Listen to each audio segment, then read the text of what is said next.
Salutations à ma grande famille éparpillée à travers le monde. Nous sommes heureux encore aujourd'hui d'être devant vous pour notre partage, pour notre messe éducationnelle. Pour ceux qui viennent de se joindre à nous pour la première fois, on m'appelle Dan Force. J'ai conçu cette émission, cet échange dans le but d'aider l'Afrique, surtout l'Afrique francophone, à sortir de ces carcans de la distraction, de ces carcans d'être toujours distrait. Alors, quand je compare la francophonie, nous, les francophones et les anglophones, on trouve que les anglophones ont fait vraiment un grand pas. Et nous devons vraiment chercher chacun dans ce domaine à contribuer pour notre évolution. Alors, aujourd'hui, nous allons parler de comment devenir la meilleure version de soi-même et se faire assez d'argent. Quand je vois le business model des Américains, ils ont tendance à être un peu spécifiques. Je m'explique. Quand j'entre dans le domaine des droits, je vois, par exemple ici, il y a beaucoup d'avocats, de cabinets d'avocats, mais les cabinets spécialisés. Vous verrez qu'il y a des avocats spécialisés dans le domaine des accidents routiers. Il y en a qui sont spécialisés dans les dossiers de l'immigration et les autres dans le domaine de l'administration et j'en passe. Donc, ils ont tendance à se spécialiser. Alors, j'ai autrefois parlé d'un ami que je connais et lui ne répare que les transmissions ou les boîtes de vitesse des véhicules. Il ne fait que ça. Alors, comme c'était mon voisin, j'étais intéressé. Chaque fois, je partais lui rendre visite pour apprendre parce que moi, j'aime aussi l'automobile, j'aime un peu tripoter, un peu bricoler. Et je le voyais faire. Il démontait les transmissions. Il me disait que à l'intérieur, il y a à peu près 800 petites pièces. Mais il avait tellement maîtrisé que il pouvait les démonter, les remettre en un temps record. Alors, quand je l'ai connu, il avait déjà 20 ans d'expérience dans ce domaine-là. Il avait appris sur le tas. Il n'a jamais été à l'école de mécanique. Il a appris sur le tas, il est devenu bon, très bon, et il commençait à enseigner à l'université. Lui, il n'était pas allé à l'université. Pourquoi? Parce qu'il avait tellement maîtrisé, il était tellement bon. Évidemment, ici, ils ont une seule langue, la langue parlée à la maison, on la parle à l'école aussi, donc il n'y a pas trop de barrières. Et pourtant, chez nous en Afrique, à la maison, on parle Wolof, on parle BT, on parle Amharique, on parle Somali, on parle Lingala, on parle Swahili, on parle Kiboa, on parle Chiluba, mais à l'école, on parle la langue française, ce qui fait une barrière. Bien. Alors, j'ai parlé de ces mécaniciens-là.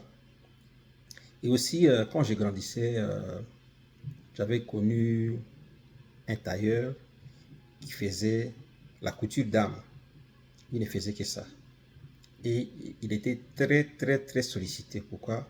Parce qu'il était très bon dans ce domaine-là qu'il avait maîtrisé. Et aussi, j'avais connu une femme accoucheuse. D'ailleurs, mes deux cadets sont nés à la maison grâce au service de cette accoucheuse qui était très bon ou très bonne et que tous les quartiers, pour ne pas dire toute la commune, la sollicitait. Et les gens payer moins cher que les hôpitaux pour ces services. Alors, c'est pour dire quoi? C'est pour dire que pour devenir la meilleure version de soi-même, il faudrait choisir un domaine par passion. Quand je dis par passion, ça veut dire que un domaine qu'on aime, quelque chose qu'on aime faire naturellement.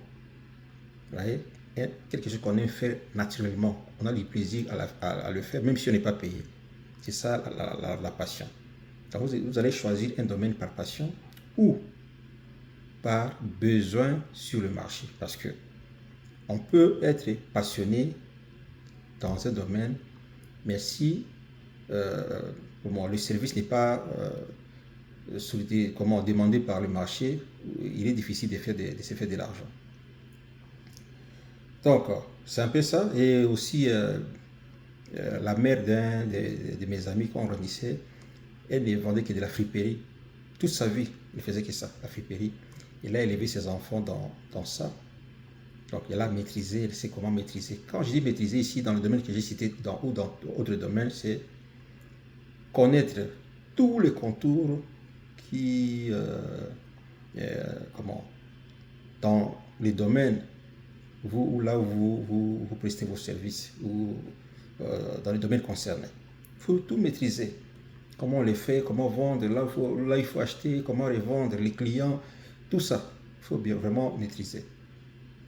Et quand on maîtrise, maintenant on peut vraiment se faire de l'argent. Et voilà quoi. Alors, ça c'était un. Deuxième chose, quand on a maîtrisé un domaine, on ne peut pas se limiter seulement dans ce domaine-là. Le monde d'aujourd'hui est un monde qui est devenu un monde trop ouvert. Vous devez maintenant chercher, si vous en avez la possibilité, de chercher un deuxième domaine et refaire la même chose. Le maîtriser bien, et pour se faire un peu d'argent, beaucoup plus d'argent. Et un troisième domaine, en anglais on appelle ça master stacks. Vous maîtrisez beaucoup de choses à la fois. Alors quand un domaine n'est pas demandé sur le marché, le second domaine peut vous aider à continuer à prester ou à travailler. Et le troisième aussi. C'est pourquoi il est demandé dans le monde d'aujourd'hui d'avoir plusieurs domaines, si vous pouvez. Et si vous ne pouvez pas, vous trouvez que les seuls domaines que vous maîtrisez continuent à marcher, tant mieux, faites-les. Alors, c'est un peu notre échange d'aujourd'hui. Vous voulez devenir la meilleure version de vous-même, cherchez un domaine, prenez le temps d'apprendre, de le maîtriser avant de sauter à faire autre chose. Parce que nous connaissons des gens qui, aussitôt embrasser un domaine, quand il y a un échec, directement ils se découragent, ils passent à autre chose. Non. Moi, je l'ai dit l'autre fois, je suis fermier et j'ai produit à manger. Je suis fermier, j'ai une ferme. Et l'autre fois, je me suis buté à une difficulté énorme. Il y a eu insécurité dans les coins et les habitants du village et les travailleurs ont fui à cause de l'insécurité. J'ai tout perdu, toute la récolte, tout j'ai perdu. Mais est-ce qu'il faut-il que je laisse directement, que je passe à embrasser autre chose? Non. Je peux refaire, je suis en train de refaire, bien maîtriser les coins, les clients, tout ça, les fournisseurs. Et quand je maîtrise, je peux maintenant passer à un deuxième domaine. C'est ça les business, mais c'est comme je dis, c'est ça les business modèles qui marchent bien. La même chose dans l'agriculture. Vous plantez les tomates. Après, il y a le fait des maniocs, vous pouvez passer à l'oignon, les haricots. Quand vous maîtrisez un ou une culture, vous passez à l'autre, et ainsi de suite, pour avoir la diversité. Donc, il faut vraiment maîtriser chaque domaine, chaque client, et maîtriser le contour du business. Voilà les amis, c'était ça notre contribution d'aujourd'hui. Je pense que nous devons,